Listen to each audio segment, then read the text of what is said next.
Hej, jeg vil gerne fortælle jer om blending options, hvad du kan bruge dem lidt til, og egentlig bare hvordan de fungerer. Jeg har valgt at gøre det på tekst, som I kan se. Det kan gøres på mange forskellige ting. Men hvor vi finder den der, du har din lag herovre. Du højreklikker på dit lag og vælger blandingsindstillinger.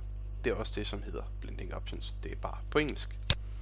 Når du trykker på dem, så har du alle de forskellige ting. Facetprægning, optegning, indvendig skygge, indvendig glød, setting, farvemaske, forløbsmaske, mønstermaske, udvendig glød og sagskygge. Lad os starte med en farvemaske, da det egentlig er det nemmeste, som egentlig bare ændrer farven på det, vi nu har gang i. Lad os prøve at skifte det til blå. Som I kan se her, vi trykker OK, og det er skiftet til blåt.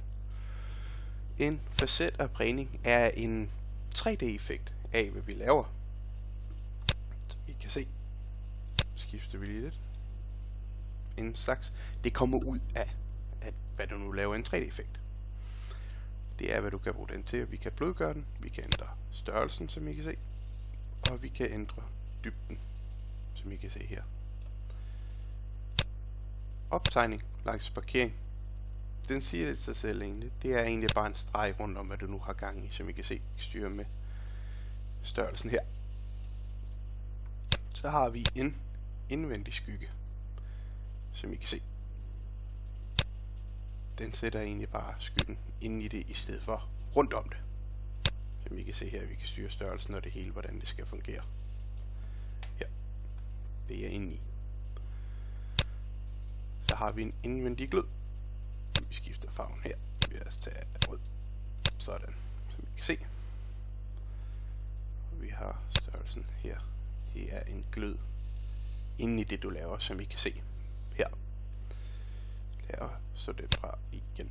Så har vi satin, som egentlig bare er en mørklægning af, hvad det er, du har gang i. På tekst, som I kan se her, der er det en mørklægning af det inde i, og det vil det også være på de andre ting, som I kan se. Vi styrer afstanden her på, hvordan det skal se ud og så videre, hvordan det skal ligge, og størrelsen af det her styrer vi. Så den fra igen. Så har vi farvemask, som vi har snakket om, og vi slår den lige fra, så tager vi en farveforløbsmaske, som I kan se her. Det er en graduering. Vi vælger her, hvordan vi nu kunne tænke os den, og så gør den det egentlig for os. Og så skal vi tage mønstermaske. Den sætter en maske ind på, hvad vi nu godt kunne tænke os, at vi gerne vil have. Så har vi en udvendig glød her. Så jeg skifter den til rød. Og vi sætter lige vores farvemaske på igen. Så prøver vi at sige OK. Og vi siger vis til sort baggrund, så I kan se, der er en lille glød udenom. Hvis vi går ind i blandingsindstillinger igen, og nede i udvendig glød kan vi styre størrelsen, som I kan se. Så har vi en glød udenom, hvad vi nu godt kunne tænke os det. Vi slår lige den sorte baggrund fra igen.